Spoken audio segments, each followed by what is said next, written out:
ఇక్కడ మళ్ళీ ఒక ప్రశ్న రేజ్ అవుతుంది. ఏంటంటే అన్న, ఇప్పుడు మన భారతదేశంలో సువార్త వినని వాళ్ళు ఉంటారు, అన్ని జనులు ఉంటారు, దేవుణ్ణి సువార్త వినిన వాళ్ళు ఉంటారు. వినిన వాళ్ళకి దేవుడు ఎలా తీర్పు తీరుస్తాడు? వినని వాళ్ళకి దేవుడు ఎలా తీర్పు తీరుస్తాడు? అన్ని జనులు వాళ్ళేమవుతారు అని కొంతమంది ప్రశ్న వేస్తూ ఉంటారు.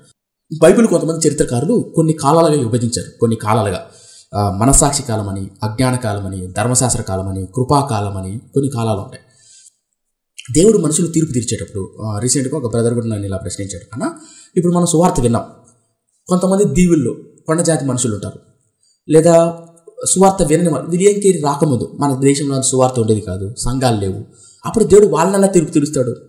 అంటే వాళ్ళని ఎలా జడ్జిమెంట్ చేశాడు? ఇప్పుడు సువార్త వినని వాళ్ళందరూ నరకానికి వెళ్తారా? సువార్త వినని వాళ్ళందరూ నరకానికి వెళ్తారా? సువార్త విన్న వాళ్ళు పరలోకానికి వెళ్తారా అని డౌట్ కూడా రేస్ అవుతుంది కదా. సో దాని గురించి పౌలు రోమిలికి రాసిన పత్రికలో ఒక మాట అంటాడు, దేవుడు జడ్జిమెంట్ తీర్పు ఎలా తీరుస్తాడు అనేది. దాని గురించి రోమిలికి రాసిన పత్రికలో పౌలు ఒక మాట చెప్తాడు. కొంతమంది అన్యజనులు కూడా ఇలా ప్రశ్న వేస్తారు, అవును యేసుక్రీస్తు వచ్చింది ఇప్పుడు 2000 సంవత్సరాల కిందట, అంతకుముందు యేసుక్రీస్తు లేడు కదా, అప్పుడు యేసుక్రీస్తు ముందున్న వాళ్ళందరూ నరకానికి వెళ్తారా? అంటే సువార్త విని యేసుక్రీస్తుని అంగీకరించిన వారు మాత్రం పరలోకానికి వెళ్తారా అని కొంతమంది మనల్ని క్వశ్చన్ చేస్తూ ఉంటారు. ఆ క్వశ్చన్కి ఆన్సర్ ఎప్పుడో పౌలు రోమిలికి రాసిన పత్రికలో రాయించాడు. ఆ రోమిలికి రాసిన పత్రికలో ఏంటో చూద్దాం. దేవాది దేవుడు పౌలు చేత రోమిలికి రాసిన పత్రిక రాయించాడు. రోమిలికి రాసిన పత్రిక 5 minutesలో ఇది చెప్పేసి నేను ఇంకా క్లోజ్ చేస్తాను. నెక్స్ట్ వీక్ మనం దావీదుపై అభిషేకం, ఆ తర్వాత దావీదు రాసిన కీర్తనల గురించి మనం ధ్యానం చేద్దాం. Okay, book of Romans 2nd chapter. కాబట్టి తీర్పు తీర్చు మనుషుడా, నువ్వెవడవైనానో సరే నిరస్తుడవై ఉన్నావు, దేని విషయంలో ఎదుటి వానికి తీర్పు తీర్చుచున్నావో దాని విషయంలో నీవే నేరస్తుడు అని తీర్పు తీర్చుకొనుచున్నావు. ఏలైనగా తీర్పు తీర్చు నువ్వును అట్టి కార్యంలో చేయుచున్నావు కాదా. సో రోమిలికి రాసిన పత్రిక అనేది అద్భుతమైన పత్రిక, one of my favourite book అనమాట రోమిలికి రాసిన పత్రిక కొత్త నిబంధన గ్రంథంలో. ఎందుకంటే రోమిలికి రాసిన పత్రిక 12 అధ్యాయాలు, ఇంచుమించు 16 అధ్యాయాలు ఉంటాయి. 12 అధ్యాయాలు థియరిటికల్ అయితే, 12 నుంచి 16 అధ్యాయం వరకు ప్రాక్టికల్, అర్థమైన భాషలు చెప్తా. మనం సైన్స్ స్కూల్లో చదువుకునేటప్పుడు టీచరు చెప్తా ఉంటుంది అనమాట, క్లోరోఫామ్ అంటే ఏంటి, నైట్రోజన్ అంటే ఏంటి అని మాలిక్యూల్స్ అన్ని రాస్తూ ఉంటుంది బోర్డు మీద. రాసిన తర్వాత ల్యాబ్కి పిలిచికెళ్తారు. పిలిచిన తర్వాత మన చేతిలో అది బీకర్ ఉంటుంది కదా, అవి పెడతారు, గ్లాసెస్ పెడతారు, అది ఇందులో పోసి దాన్ని ఇట్లా తిప్పి దాని పెద్ద ప్రయోగాలన్నీ చేస్తుంటారు. అంటే క్లాస్లో కూర్చున్నప్పుడు బోర్డు మీద ఎక్స్ప్లెయిన్ చేసేది థియరిటికల్ అయితే, ల్యాబ్లోకి వెళ్ళి చేసేదని ప్రాక్టికల్ అంటారు. ఇన్ ద సేమ్ వే పౌలు రోమిలికి రాసిన 1వ అధ్యాయం నుంచి 12వ అధ్యాయం వరకు థియరిటికల్గా చెప్తుంటాడు అనమాట. అంటే మొత్తం థియాలజీ అంతా రాస్తాడు.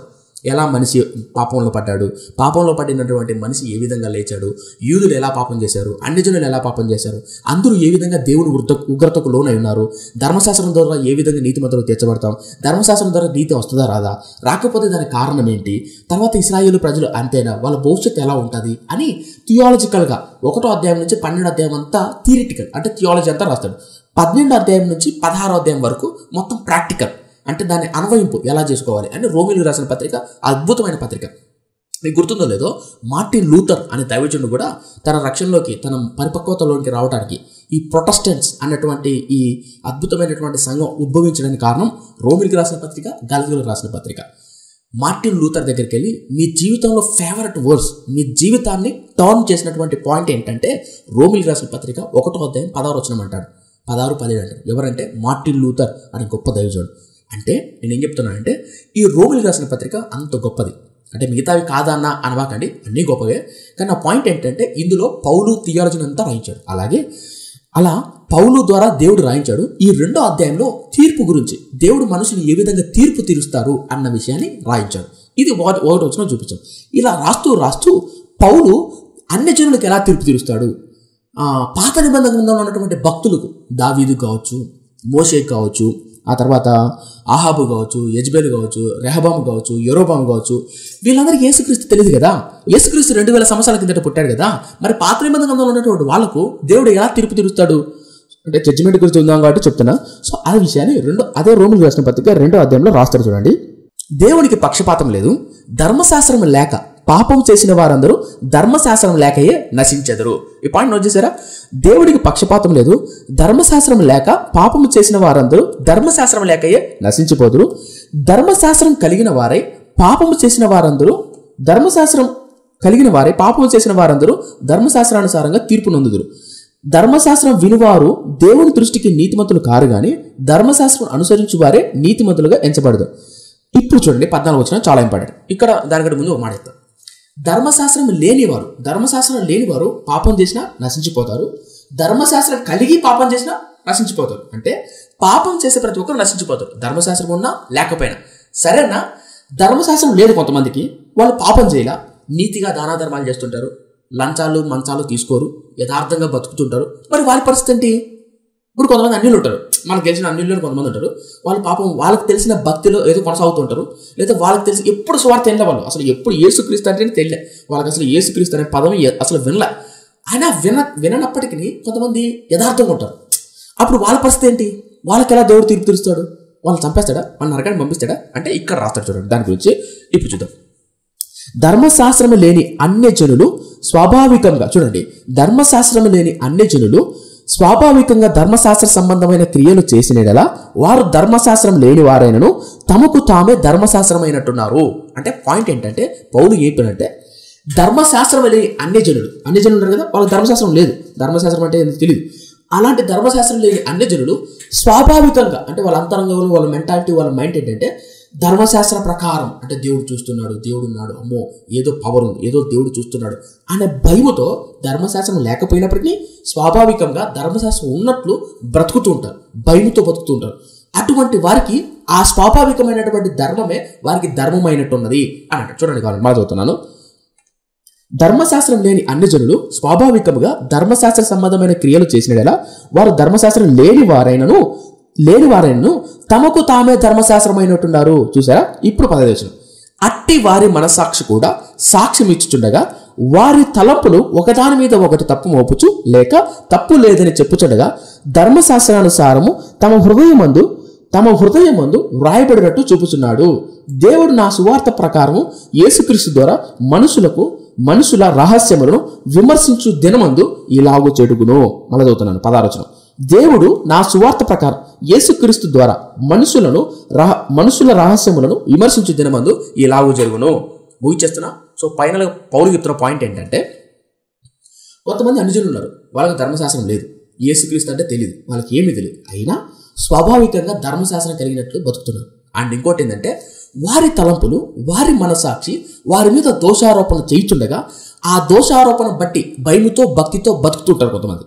వాళ్ళను బట్టి రహస్యమందు, అనగా తీర్పు దినే రోజు ఒక రోజు వస్తుంది. అదే కదా 16వ వచనం అంటాడు, ఆ దినమందు దేవుడు వాళ్ళ రహస్యాలను తీసి వారి మనసాక్షి చొప్పున తీర్పు తీరుస్తాడు. సో ఫైనల్గా మీకు అర్థం అవ్వాలంటే పాత నిబంధన గ్రంథంలో ఉన్నటువంటి భక్తులు ఎలా తీర్పు తీరుస్తాడంటే ధర్మశాస్త్ర ప్రకారం తీర్పు తీరుస్తాడు. ధర్మశాస్త్రం లేనప్పుడు, ఇప్పుడు అబ్రహాము, ఇస్సాకు, యాకోబు టైంలో ధర్మశాస్త్రం లేదు, అప్పుడు ఎలా తీర్పు తీరుస్తాడు? అప్పుడు మనస్సాక్షి చొప్పున తీర్పు తీరుస్తాడు. ఆ పాయింట్ అడుగుతుందా? అప్పుడు నీ మనస్సాక్షి ఇలా చెప్పింది కదా, నువ్వు ఎందుకు ఇలా చేసావు యాకోబు? అప్పుడు నీ మనస్సాక్షి ఇలా చెప్పింది కదా, ఇది తప్పని నీ చెప్పలేదు, నీ తలంపులు చెప్పే కదా, ఎందుకు ఇలా తప్పు చేసావు అని మనస్సాక్షి టైంలో, అనగా అబ్రహాము, యాకోబు, ఇస్సాకు, యోషోపు అని మనం చూద్దామే. రూబేను, ఇప్పుడు రూబేన్ ఉన్నాడు, తండ్రి యొక్క ఉపపత్తులతో పాపం చేస్తాడు, పాపం చేస్తాడు. ఇప్పుడు రూబేన్ అడుగుతాడు, అరే రూబేను నువ్వు ఎటు చేసావు, నీ మనస్సాక్షి తప్పని పిల్లదా తల్లి తెలియజేయడం అని అడుగుతాడు, మనస్సాక్షి చొప్పున. తర్వాత మోసే టైం తర్వాత ధర్మశాస్త్రం వచ్చింది, అప్పుడు ధర్మశాస్త్రం ప్రకారం తీర్పు తీరుస్తాడు. ధర్మశాస్త్రం ఎలా ఉంది కదా, నువ్వు ఎందుకు ఇలా చేసావు, ధర్మశాస్త్రం ఎలా ఉంది కదా, నువ్వు ఎందుకు ఇలా చేసావు అని తీర్పు తీరుస్తాడు. అదే పాత నిబంధన గ్రంథంలో అమ్మోనీయులు, మోయాబీలు, ఫిలిస్తీన్లు వీళ్ళు ఉంటారు కదా, ఐగుప్తీయులు, మరి వారి పరిస్థితి ఏంటి? వాళ్ళకి ధర్మశాస్త్రం లేదు కదా.